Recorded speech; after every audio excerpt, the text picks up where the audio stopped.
Hello नमस्कार, कैसा है मेरा यूट्यूब परिवार।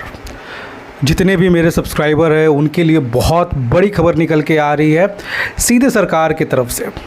देखिए, पहले क्या होता था, अगर कोई भी व्यक्ति अपने लोन ईएमआई को नहीं पे कर पाता था तो उसके मन में काफ़ी ज़्यादा डर बना हुआ रहता था। अगर वो लोन नहीं रीपे कर पाएगा तो बैंक, एनबीएफसी कंपनी उन पर लीगल एक्शन लेंगे। उनको किसी न किसी तरह से इस तरह बात का बहुत ज़्यादा परेशानी था कि अगर एक व्यक्ति अगर लोन नहीं रीपे कर पाता है तो उन्हें कानूनी फसरे में हो जाता है, उसे कोर्ट जाए कि जो व्यक्ति अपने ईएमआईज़ को आज के डेट पे नहीं पे कर रहा है उसका बैंक, एनबीएफसी कंपनी जीना हराम कर देती थी। अब किसी भी कस्टमर को ये चीज़ अच्छा नहीं लगता है कि कोई भी बैंक, एनबीएफसी कंपनी एक हद के बाद उसे परेशान करे।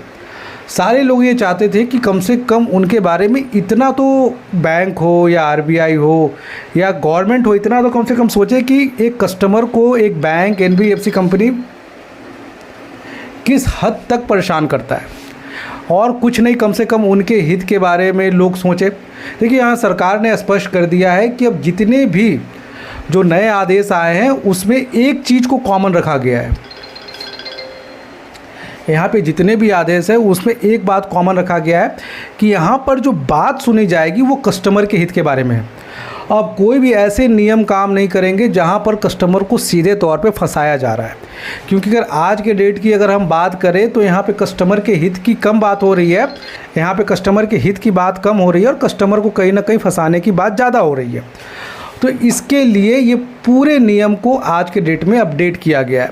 और सबसे पहला जो अपडेशन हुआ था इस साल, जो कस्टमर के हित के लिए किया गया था। देखिए, पहले आपको हम बता दें कि पहले के नियम क्या थे।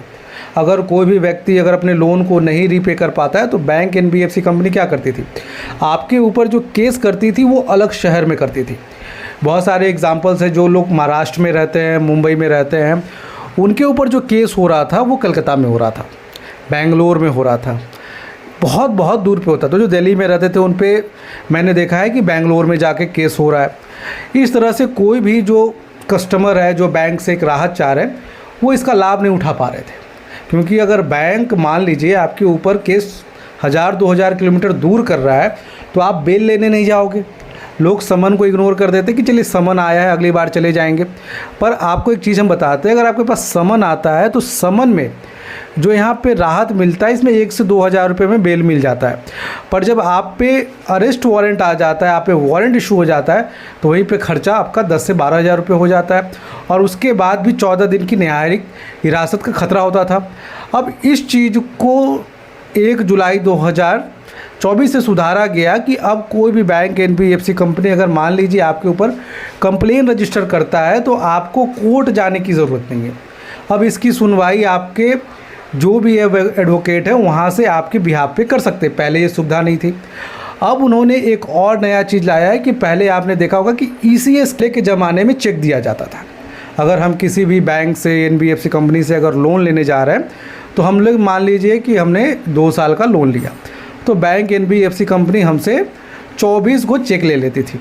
24 चेक का मतलब है अगर हम जितने भी ईएमआईज़ दे रहे हैं उस चेक पे अमाउंट भरा जाता था, बैंक मैन्युअली उसको कैश करवाता था। अब उतने चेक नहीं लिए जाते, अब आपसे एक चेक लिया जाता है और उसका मेन मकसद ये होता है कि आपको डराना धमकाना नहीं। उस चेक का वैल्यूएशन होता है कि वो केवाईसी के तौर पे लिया जाता है। अब बैंकों को ये आदेश दिया गया है कि कोई भी bank, NBFC company as a document जो केवाईसी के लिए जो चेक दिए जाते हैं उसका यूज़ सेक्शन 138 में कस्टमर को परेशान करने के लिए ना किया जाए। इसका यूज़ करना है सिर्फ एज अ केवाईसी डॉक्यूमेंट, ना कि कस्टमर का यहाँ पे जीना हराम कर देना है। और उसमें एक और चीज़ हो गया कि ईसीएस के जो भी केसेस होते हैं, अगर मान लीजिए कोई भी लीगल एक्शन आप पे कब हो सकता है। आप किसी भी बैंक से, एनबीएफसी कंपनी से अगर आप लोन ले रहे हो तो आपको ये बात पता होना चाहिए कि ईसीएस का हो, सेक्शन 138 का हो या कोई भी सिक्योर लोन हो, अनसिक्योर लोन हो, सब में जितने भी कंप्लेन रजिस्टर होते हैं वो एनपीए के बाद होते हैं। अगर एनपीए को काउंट किया जाए अगर सही तरीके से तो एनपीए कब होता है हमारा, कोई भी लोन एनपीए कब होता है, किसी भी लोन का एनपीए होने का सबसे पहला कंडीशन ये होता है कि इस लोन में कम से कम 92 डेज़ हो, 3 महीने के बाद ही एनपीए केस होता है। अब एनपीए हो जाने के बाद अगर कोई बैंक जाता है सेक्शन 138 का केस करने या 25A का, तो सेक्शन 138 में क्या होता था कि बैंक पूरे के पूरे अमाउंट को चेक में लिख देता था अब 25A में ये फ़ायदा है कि अगर कोई भी बैंक NBFC कंपनी अगर कंप्लेन करने जा रहा है तो वो सिर्फ EMIs को भर सकता है। मान लीजिए आपने 3 EMIs नहीं दिए हैं, तो जब भी कंप्लेन रजिस्टर होगा तो सिर्फ 3 EMI का होगा, ना कि ओवरऑल लोन का होगा।